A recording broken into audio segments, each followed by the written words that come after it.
হবে না? জোরে বলেন, জান্নাতের কাজ করতে হবে না? আপনার আমার আল্লাহকে পাওয়ার জন্য ধনী হওয়া লাগবে। জোরে বলেন, কোটিপতি হওয়া লাগবে, সম্পদের মালিক হওয়া লাগবে, সম্পত্তি লাগবে। জোরে বলেন, এলাকায় আমাকে নাম বললে আমাকে চেনে, এরকমের দাপটলা লোক হওয়া লাগবে। আল্লাহকে পাওয়ার জন্য আপনার আমার শুধু পরিশুদ্ধ কলব লাগবে। কি লাগবে? জোরে বলেন, কি লাগবে?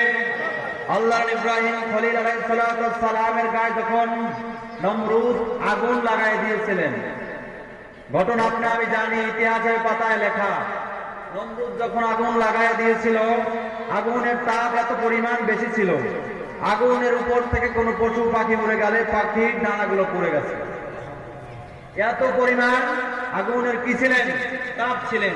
ওই আগুন নিবানোর জন্য ব্যাঙ পানিতে ছিল, প্রসাব করে দিচ্ছিল। ঠিক না ভাই? ব্যাঙ জানতো যে আমার আগুনে, আমার প্রসাবে আগুন নিববে না। আগুনে কি প্রসাব দিলে কি হবে না? নিববে না। নমরুদ বলছিল, ব্যাঙ তুমি কি জানো এই আগুনের কি পরিমাণ তাপ?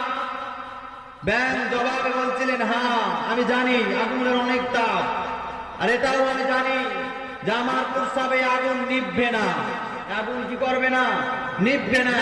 তবে আমি যে আল্লাহর নবীর সাথে ছিলাম, এটা আমার আল্লাহ দেখতেছে।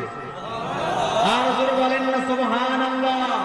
দুনিয়ার জমিনে আপনি আমি সত্য কথা বলবো, হালাল ভাবে চলবো, সেখানে অনেক রকম বাধা আসবে।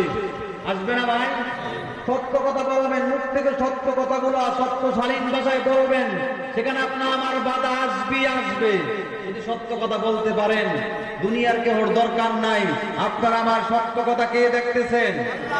ধরে বলেন না, কে দেখতেছেন? ব্যাঙ জানতো যে আমার আগুন নিববে না আমার প্রসাবে, কিন্তু নবীর পক্ষে যে ছিলেন, এটা কে দেখেন? আর জোরে বলেন না, কে দেখেন? তাহলে আপনি আমিও সত্য কথা সব জায়গায় বলবো, সেখানে যদি আপনার আমার মায়ের খাওয়া দাওয়া পাবো, তো আল্লাহ